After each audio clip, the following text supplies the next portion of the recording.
All right, we are live. Shalom, shalom, shalom. This is always the weird part of the live where you're like waiting for people to actually show Yeah, up. we could just about the Yes. I'm update. going to post the link in the comments to the doc. That's a useful Lila, thing. you're in Kihei? Wailuku. Huh? Wailuku. Okay. Yeah, I'm up in Yeah. Kihei on the shore, so. Yeah, I used to live in Kihei, and when I left there, it was when we had the 10,000 acre wildfire in 2019. And then the pandemic happened while I was living in Makawao. So, Yeah, I moved yeah, from it's been Hawaii right in 2020. it's been a weird couple of years. But So, yeah, I've been here since April, and yeah, I was like, oh, we should go swimming. I know, right? When I found out you were out here, I was like, no way. I was like, what a small little world. How far away are y'all from each other? 20 minutes-ish. Oh, awesome. Just about everything on the island's like 24 minutes, 20 to 40 minutes away from everything else. Yeah, Okay. depending on which side you're on. Yeah. Cool. But yeah, I'm on the North Shore, and there's places that were upcountry North Shore that were there were just multiple fires going on all at once, so all the fire resources were spread very thin. Yeah, still going on.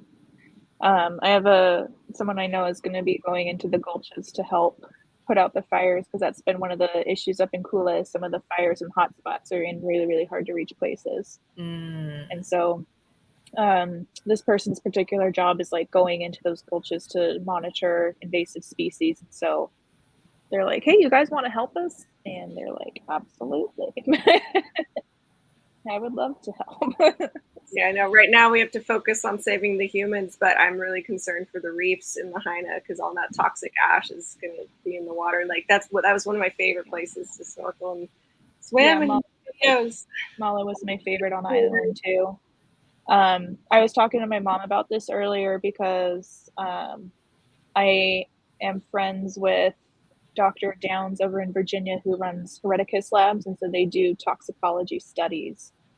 And so, funding permitting, I'm hoping that we can at least work with him on finding some type of assessment for what is at least in the water, to have an idea of how that's going to be impacting not just the reefs, but our food sources as well, since a lot of people out here rely on the ocean for sustenance.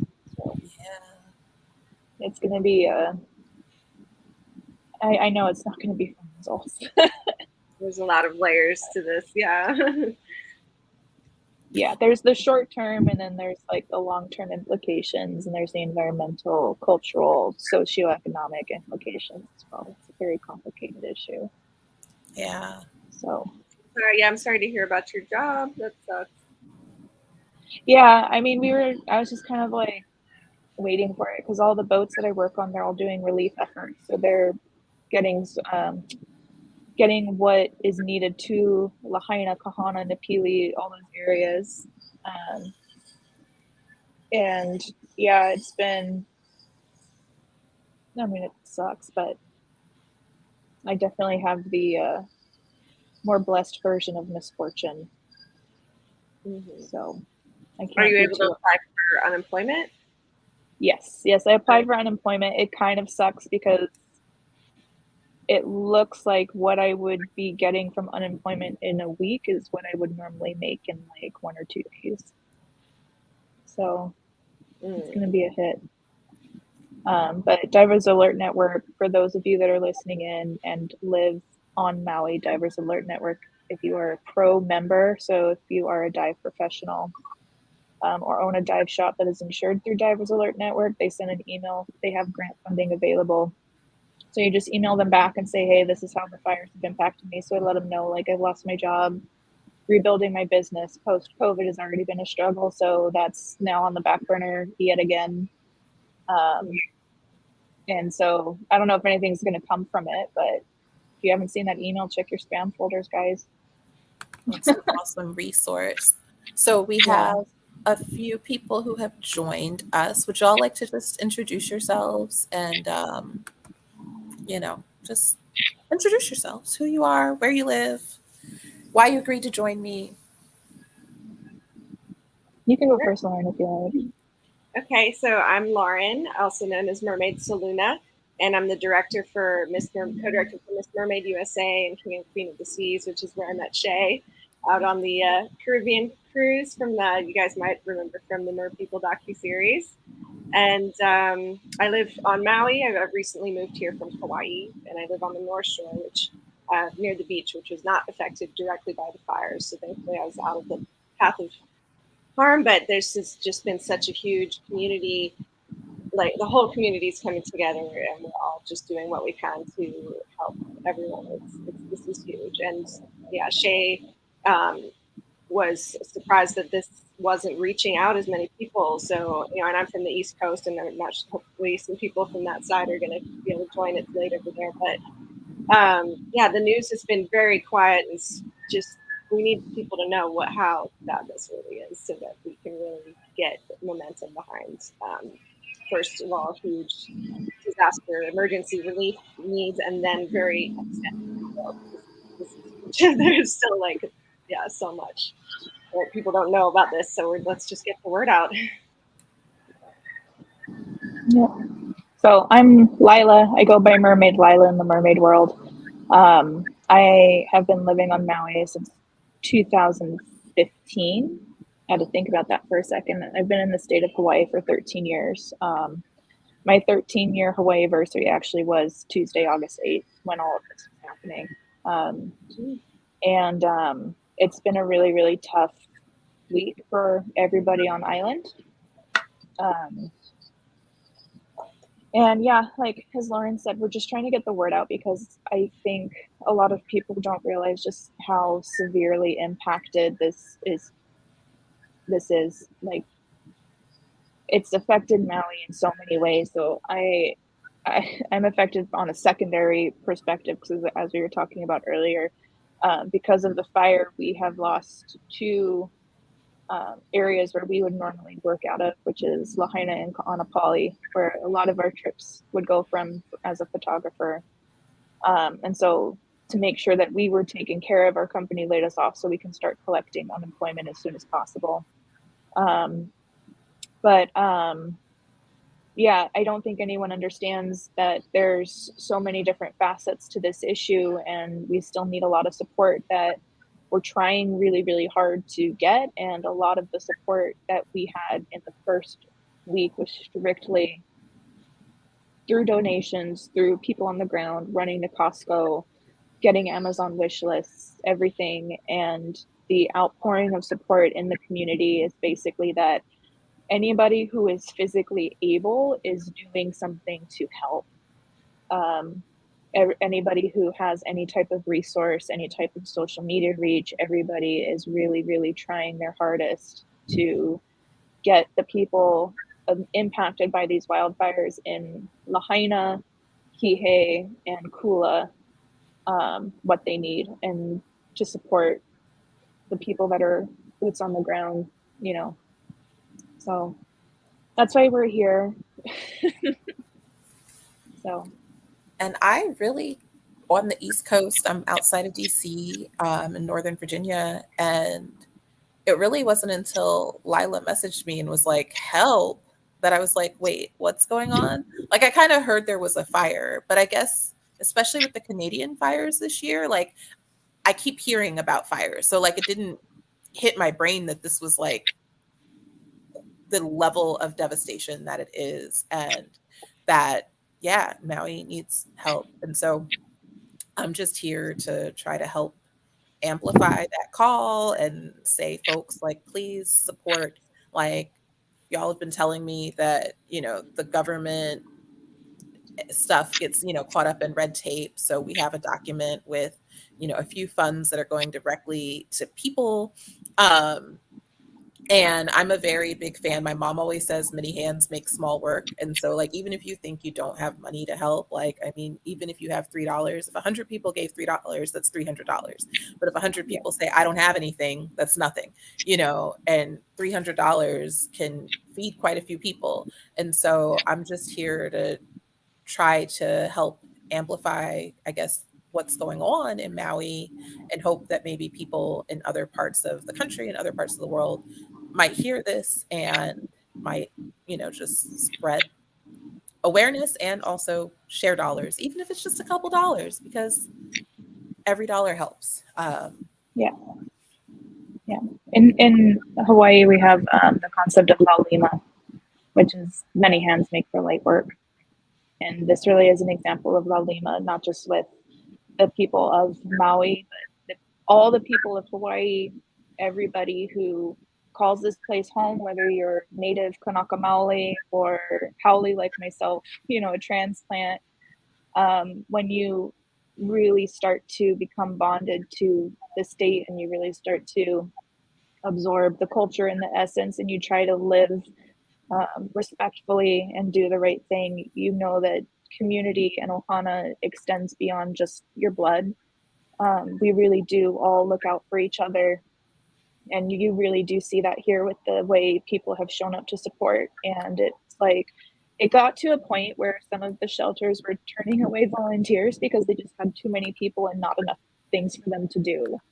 And it's been a mix of, you know, you'll be like so proud of your community one second and then sobbing your eyes out the next. Like it's been a very rough roller coaster, at least for me. I don't know about you, Lauren, but it's been a very up and down emotional week.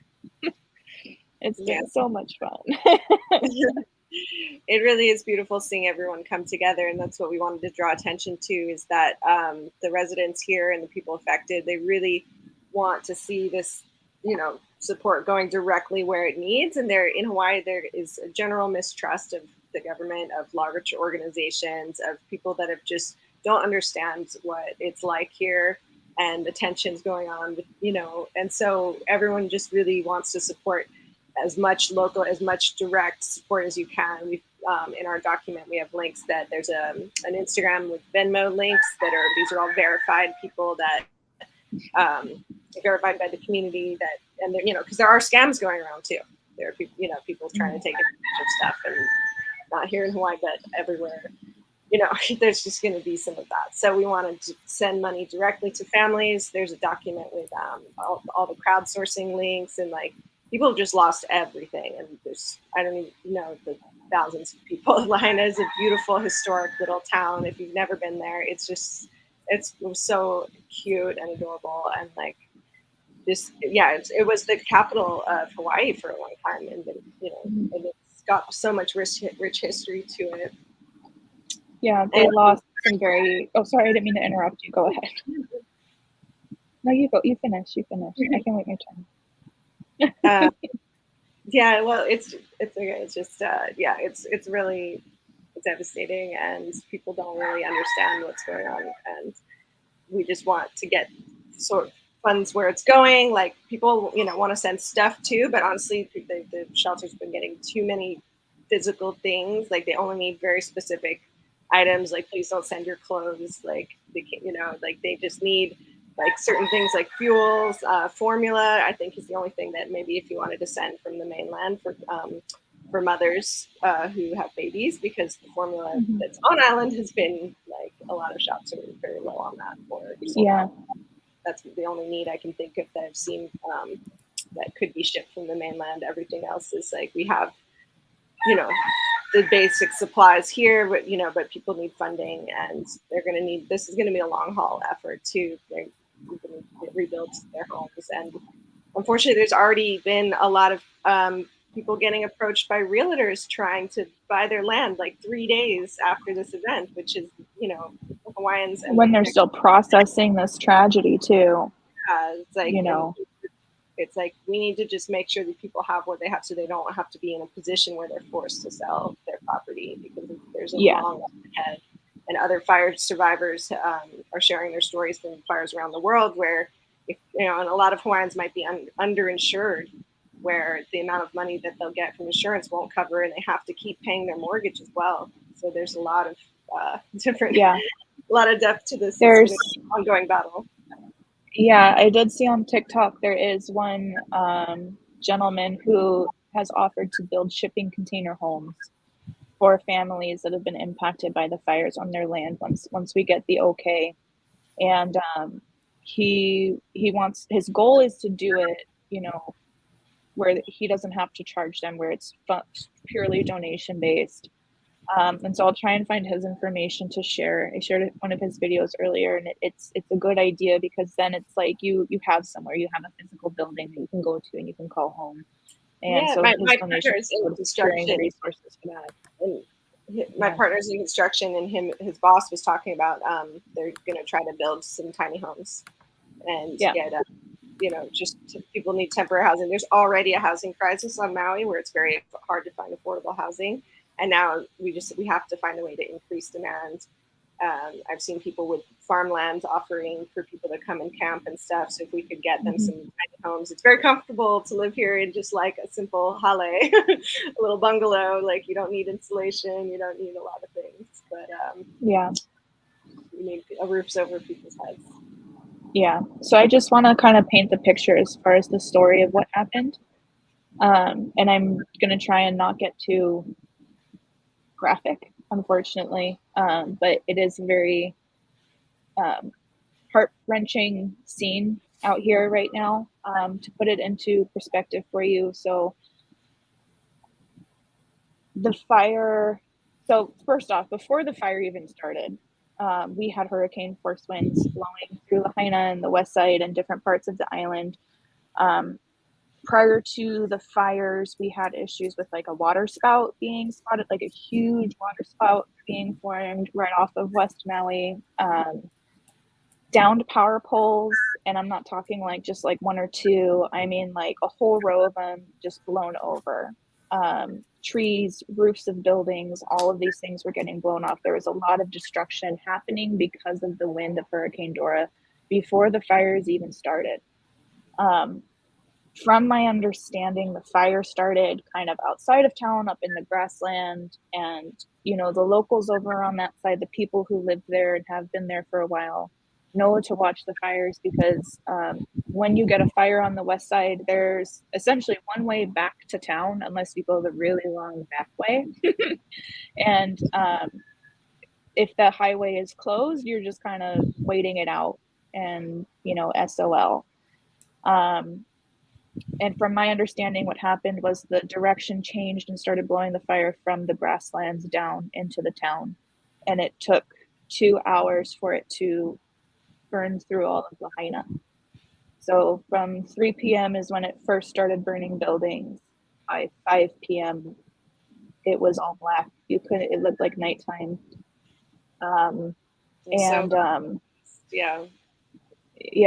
There was some issues. Our alarm systems, our emergency alert system didn't happen. There was no tsunami sirens that sounded, which we have specifically for these emergencies.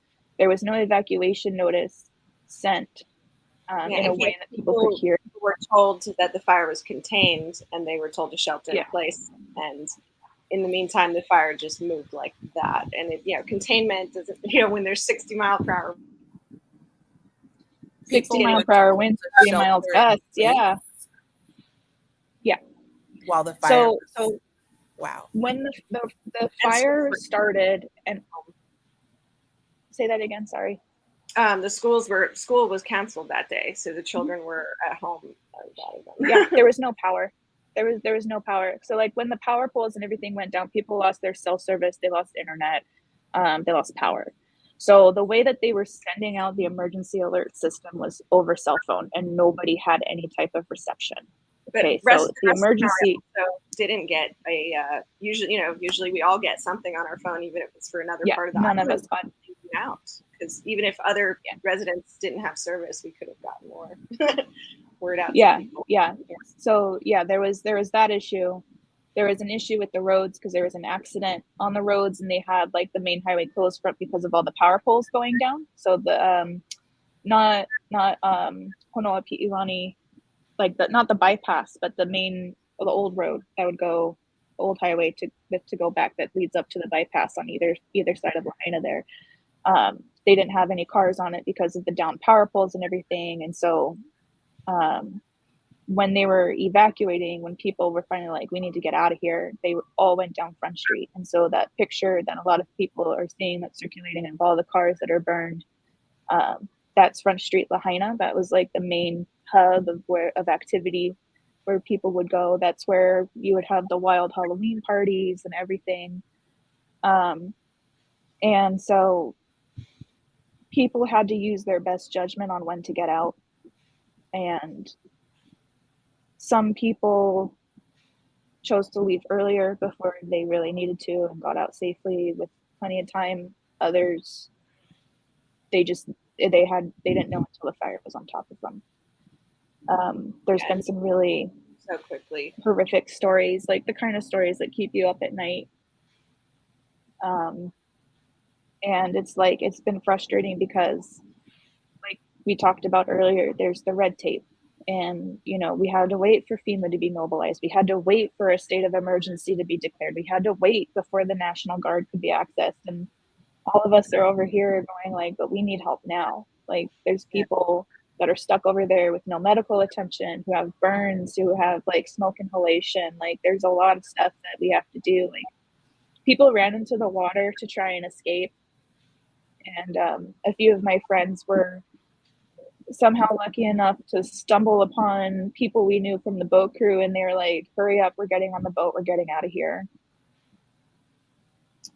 Yeah, and it's like everything just happens so fast, and I'm more information's coming out every day. Like for example, we were finding out that the hydrants, the fire departments that were there, were going from hydrant to hydrant, and because the power grid was down, the electric pumps did not work on the hydrants, so there was no water to pump.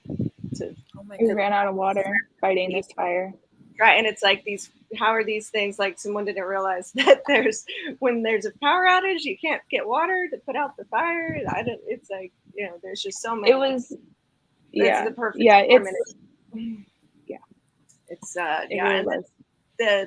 people were told to shelter in place, and I saw a firsthand report from somebody who happened to be tiling their roof. On the roof, could see just like a little ways down, and he could see the fire, and he said, if he had waited 5 minutes, his family wouldn't have made it out. That's how fast it was. And people smell the smoke. If and the emergency alarms, what's just crazy is that both the fire chief and the emergency chief were off island, and so apparently and this is just what I'm piecing together from locals, because no news stuff is reporting any of this yet, but it's just apparently that because those bosses weren't in town, nobody knew whose job it was to press the button for the alerts or for the sirens. The chain of command was broken, and I've heard a couple of rumors about why the alarm system didn't go off as well, and like it's all third hand information, so take with it what you may. But I also heard that their protocols changed after the false missile alert. So we had a false missile alert that all the tsunami sirens in the state went off, and it caused a mass panic and mass hysteria, and like people in Honolulu would actually like pulled open manholes and hid down in the sewers thinking that a missile was incoming, and they had to take shelter immediately. And so since then, they changed their protocols for to make sure that it didn't happen again. And I heard that was one of the reasons why it didn't go off, something related to that. And it's heart-wrenching. And none of it, I don't know about you, Lauren, but for me, I didn't know how bad the fire was until the next day when I saw the helicopter flyover video. Yeah, the communication was just very oddly lacking. I didn't know how bad it was till people from the mainland were reaching out to me asking if I was okay. Yeah. It was like, oh, it's been windy here, but then I started thinking, and I was like, wait a second, this is what?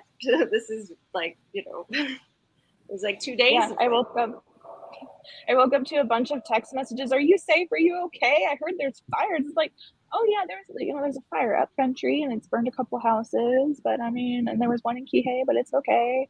And then it's like I like hopped on Facebook and Lahaina's and I heard the lady doing the news interview when she said, I'm gonna cry. Take your time.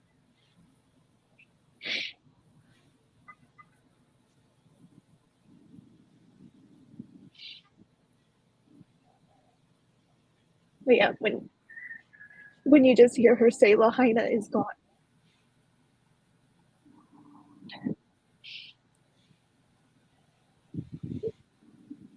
And then you hear, the uncle down there trying to help and give peace to those who didn't make it.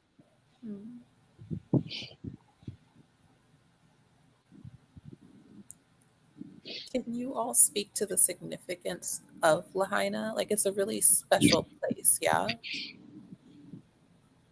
Yeah, so culturally, it was the capital of the kingdom of Hawaii for a long time. And there was actually bones of the old Ali'i, which is a member of royalty, Hawaiian royalty, that was there. The bones are gone. They are ash now. There's also a site there called the Birthing Stone. And that is where the Ali'i would go to give birth whenever one of the chief's wives were pregnant.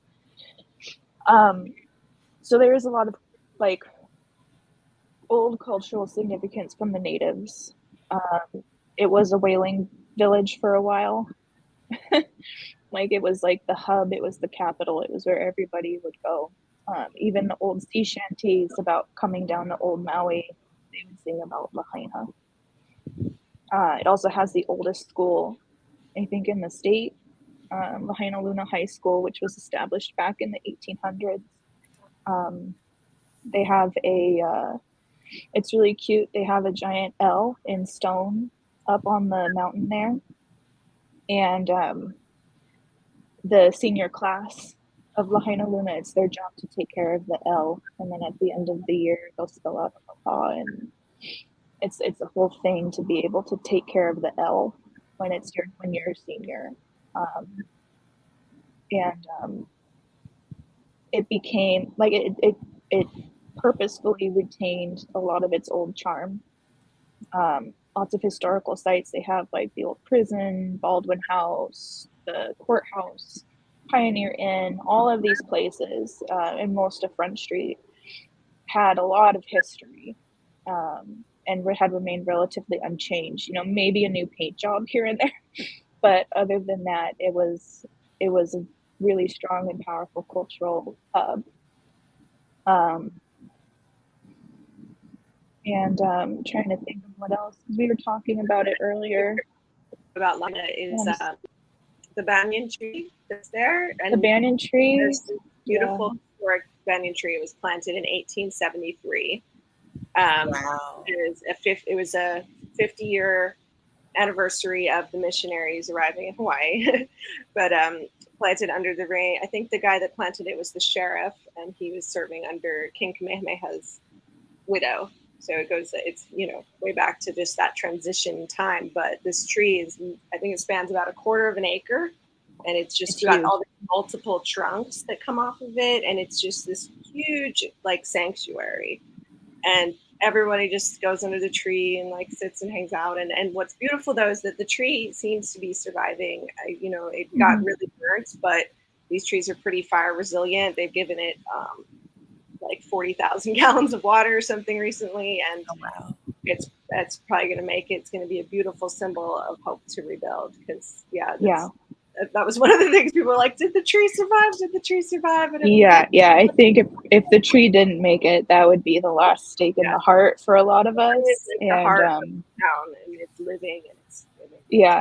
Yeah, like I remember going there in the morning, you just hear all the birds squawking like crazy under the banyan tree, but it was so nice because at the end of the day when I would get off of work and come back from the Lanai trip, it'd be like 2 p.m. in Lahaina. The name translates to like the land of the relentless sun. Like it's the dry part of the island. It's hot over there, and it's like uncomfortable hot for me, but a lot of people like they love it, you know. And so like I would get off and I'd be like, oh, so gross, I'm so sweaty. Ugh, my clothes are sticking to me. And it was always just like, you know, walk under the banyan on my way back to my car. And it was just like, oh, thank goodness. Like you have that little bit of relief. And they would have like the craft fairs. They would have like, you know, the farmers markets, little, they would have like little hula shows and stuff there in front of the old courthouse and everything. So it really was a big hub for the community. And yeah, I just read the article too about the arborist who checked the main trunk and the roots, and it says that there's still living tissue, so there's still a chance that it's gonna be okay, but we're not gonna know for about 3 months. So that'll be like our best Christmas present ever, is to start see the leaves coming up on the banyan again. Yeah. Wow. So the tree is going to make it, but most of the like actual buildings in Lahaina are gone. Totally right.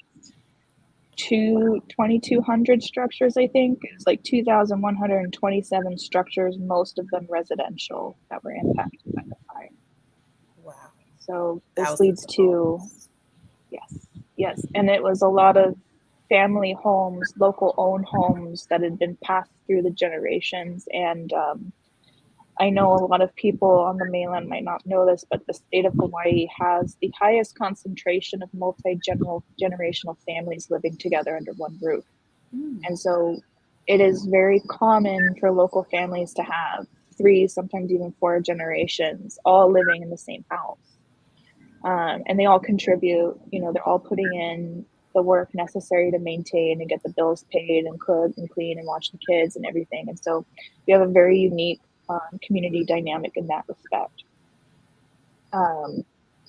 So it's, when you think about like the homes being lost, it's like, yeah, sure, some of them were single family homes, but some of them had 2 or 3 generations living in there.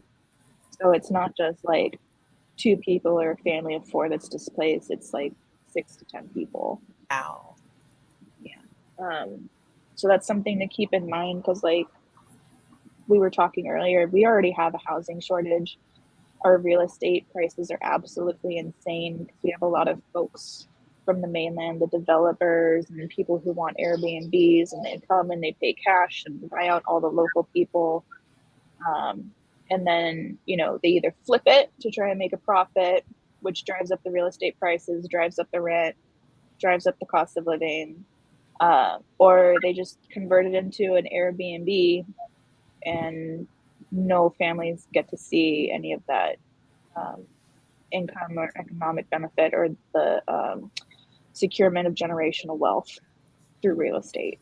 It's really hard. Like I pay $1,600 a month for my 1 bedroom, and I couldn't even get a mortgage that would have been the same amount pre-pandemic. Like it's just, I know everybody's feeling the real estate crisis all around, but in Hawaii we only have a finite number of resources and a finite amount of space. We can't just like expand and keep growing like you can from like urban to suburban and so on and so forth. Like we have a residential area, we have an agricultural area, and then we have our city where the airport is, and that's pretty much how all the islands are. So like, yeah, it's a really complicated topic, as well as like the tourism topic is really complicated right now too, because we have a whole community, a whole island that's in grief, but we're also dependent on tourism as our main source of economic like movement. And so like I know quite a few business owners who are like, if you come, it's cool. Like there's a couple of tours that are still operating, and then they're doing their relief stuff in the afternoon. But it's a really complicated issue. And one thing that we really want to avoid is disaster tourism, where people are coming out strictly to just observe, you know, the trauma that everybody's collectively going through. So tourism is a very touchy subject right now. It always has been. Right now it's even more sensitive. So like, guys, if you are planning to come to Maui, be very careful with what you decide to do if you do come. stay away from areas that have been impacted. Do not go to Lahaina. Don't think you're even going to go to the west side. Nobody is allowed over there unless you live there. And then also to like keep in mind that the person serving your food, the person at the hotel greeting you, every single one of us has been impacted by this. All of us are seriously like holding it together by a piece of string, and please don't be that person who pulls somebody's string away from them. Like, it's hard. You can see it on everybody's faces when you go out. Everybody is just kind of still in shock and processing, and as we start to move through the grief, we're going to be moving through a collective PTSD situation. Yeah. So we have to be really mindful and be very careful, because yes, we need tourism, we need tourists, we need people to come, but I don't want that to be at the cost of us working through our grief. Yeah. So that is complicated. It's very, I've seen a lot of people movements where there's a lot of healers on this island too, and they're offering a lot of therapy, massage, Reiki, all these whatever kind of healing arts. There's resources out there too for first responders, for people who have been affected. We need to fill everybody up so we can keep on going. It's going to be a long one. It's a marathon, not a sprint. That's a good segue. You said fill everybody up. I wanted to ask you about Helping Hands Hawaii. You said you've been like following their like WhatsApp threads or Hungry Heroes. What is it called? HHH, Hungry Heroes Hawaii. Hungry Heroes Hawaii. Yes, I just made up my own Triple H thing. I'm sorry.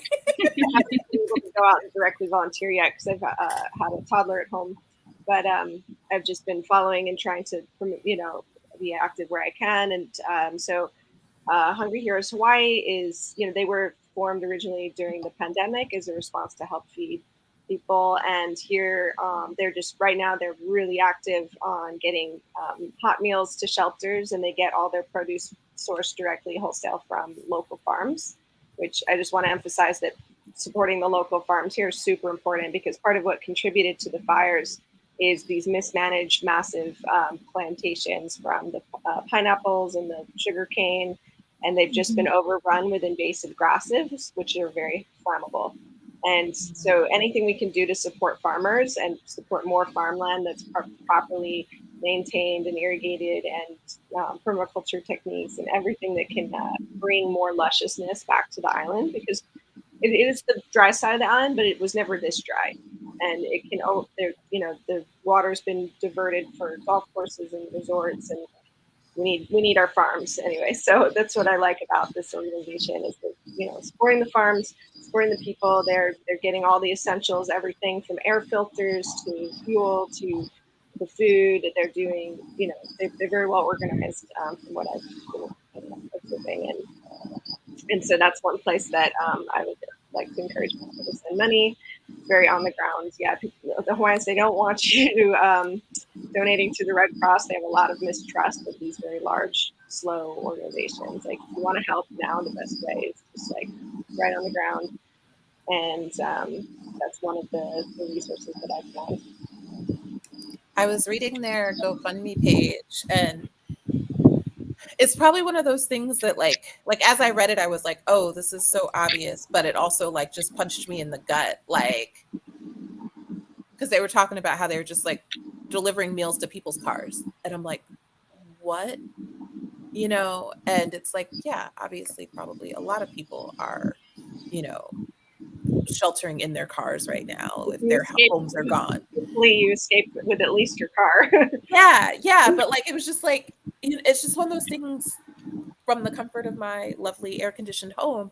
Like, it didn't even cross my mind until I read it, like, yes, we've been able to deliver hot meals to people's cars, and that's just part of the run, go to the shelters, and I guess there's just an area where a bunch of people are just in their cars. Yeah.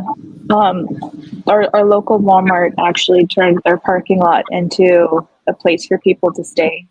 And if they had their car and they didn't want to go to a shelter, they opened up their parking lot and they're like, you guys can stay here. They set up porta potties, hand washing stations, all that kind of stuff.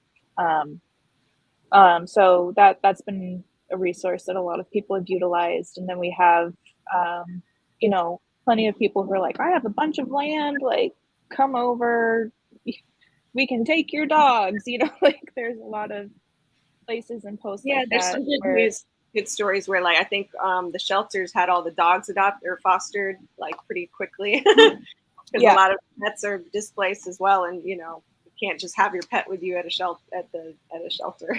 Right, yeah, right. they from what I heard, Maui Humane Society tried to clear out the kennels and get people to foster the animals that were there for adoption so that they could make space for those who either got separated from their pets and they found their pets later, like during the fire, and they needed treatment, you know, for smoke inhalation or burns or things like that. And so they've basically become like a good resource where if you have lost a pet due to the Lahaina fires, the Maui Humane Society is posting regularly, and they're also putting some of those dogs out for foster, the ones that are healthy enough, until they can find the owners to be reunited. So they're not adopting any of the dogs that are in the shelter right now because those are all dogs that and cats and animals, like, because they have, you know, some people have pet pigs and things like that too. But yeah, so there's been a lot of good community rallying around that. I know Maui Humane Society said, please don't send any more supplies. They are one of the ones that are like, we have so much. If you want to donate to us financially, that would be swell. So that way they can keep treating for any injuries and ongoing treatment for burns and things like that. So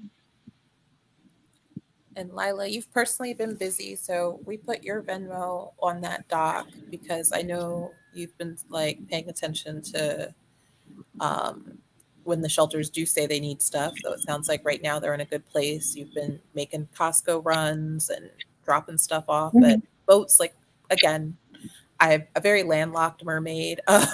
So this idea of like going to Costco and then going to a boat is like what? Um, Yeah. what have you been up to? What's going on? Well, right now it's sounding like what the shelters need are things like butane, propane, things like that. Things that are kind of hard to find on the island right now. I was gonna do a run to bring some water up to Kula, to the Eddie Tam Center where they're accepting donations. I know a country in Kula also has a water advisory right now. So right now, Lahaina and Kula, some of the ash and contaminants and things got into the drinking water supply. And so they have a notice out that you cannot use the water for any purpose. Don't even try boiling it. Don't cook with it. You know, don't shower in it. It's heavily contaminated right now. And so right now the main thing is to make sure that both Kula and Lahaina have enough water. And also I'm going to be looking into figuring out where to get some school supplies quickly for our keiki.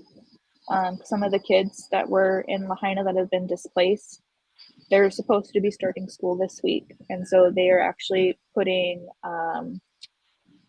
supply drives together in some of the areas. So they're going to need, you know, backpacks, crayons, all that stuff, notebooks, paper, pencils, erasers, all that kind of gear.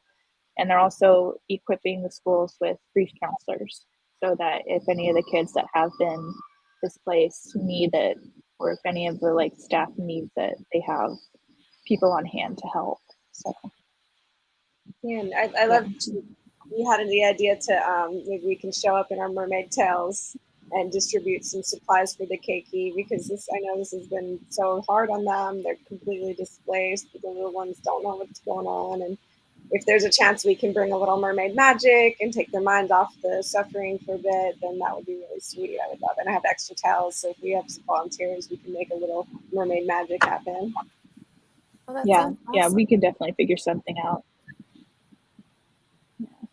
That is Yeah. really awesome. I want to thank you both. We've been on for just about 45 minutes. Is there anything else you want to share? Mostly just like, even though things are hard and like the community here in the state and those that have been touched by Lahaina and the businesses there, they're all grieving. This is a grief that is shared by people who I didn't think would honestly have that much of an emotional reaction to what's happened. And so like even just going through my work emails from like being a photographer, so many of my past clients are like, hey, are you okay? Like, we just want to check on you guys. Like, is everything all right?